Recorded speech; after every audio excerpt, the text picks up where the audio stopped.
When I'm in the mood for fried food, nothing satisfies me more than pork katsu. But what if you stuffed it with garlic and cheese? Well, you just made my delicious layered pork katsu recipe. So it all begins with plenty of garlic. Hey, we're all social distancing anyway, so why not indulge in a little bit of dragon breath? I'm also finally chopping some green onion because what's garlic without some onion? Now, when it comes to the pork, you have two ways you can go. You can go the Food Wishes Chef John method of pounding out a piece of pork into a flat sheet and then folding it up. Or you can ask your butcher to thinly slice a pork chop for you about a ½ centimeter in thickness or 0.19685 inches. Should work. Yeah, you should probably go with the Chef John method.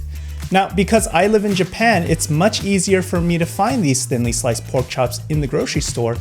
The only problem is I chose the wrong type of thinly sliced pork.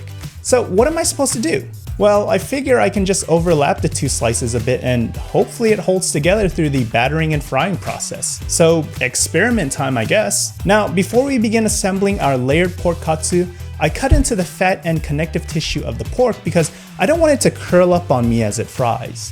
Now, I put my plan into motion, overlaying one slice of pork on top of the other, and then stuffing it with some garlic, adding another layer of pork, some green onion, and then a final layer of pork. I season both sides with salt and pepper, say a little prayer that it actually stays together, then make another katsu, this time adding cheese with the fillings. Now this one's gonna have 3 kinds of fillings compared to the first one which only had 2. I'm doing a layer of garlic and cheese, then green onion and cheese, and finally more garlic and cheese. Hey, I told you you'd have a little bit of dragon breath from this. Now I have to prepare the Panko breadcrumbs, and little tip, you don't need to go to the Asian grocery store to buy Panko breadcrumbs. You can make your own nama or fresh panko using nothing more than some plain white bread. For this recipe, I'm using 2 standard sized slices of Japanese bread, which I believe you call holy crab that is thick with 2 C's back in the US. I'm cutting them into cubes and adding them into my food processor.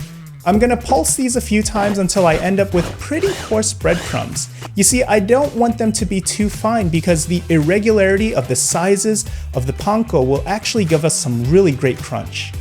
Now I've got my battering station ready with flour on the left, beaten egg in the middle, and panko on the right.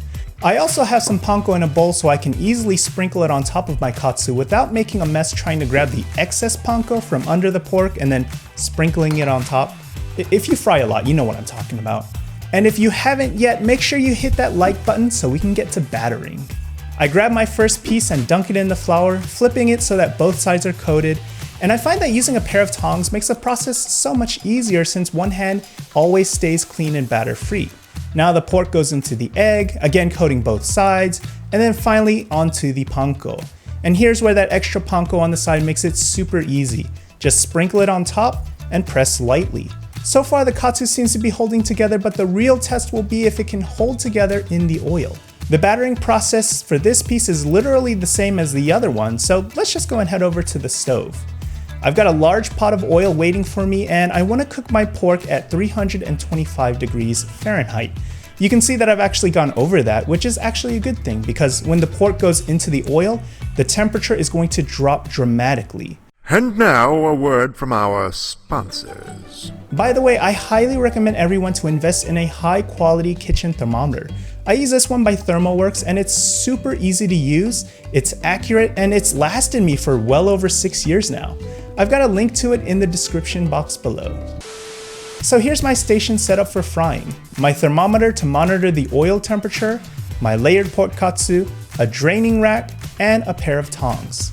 Now in goes the katsu, and I just love the sound of bubbling oil, don't you? They cook for about 2 to 3 minutes, then I flip them over and give them another 2 to 3 minutes. When they come out, they're the perfect shade of golden brown, and that homemade panko has really given them some great outer texture.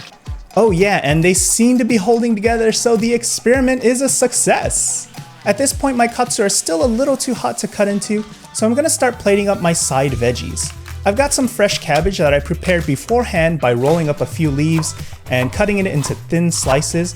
I then soak them in a bowl of water so that they become nice and crisp. Now that it's close to serving time, I drain them and then I add them onto my plate, along with some beautiful mini tomatoes.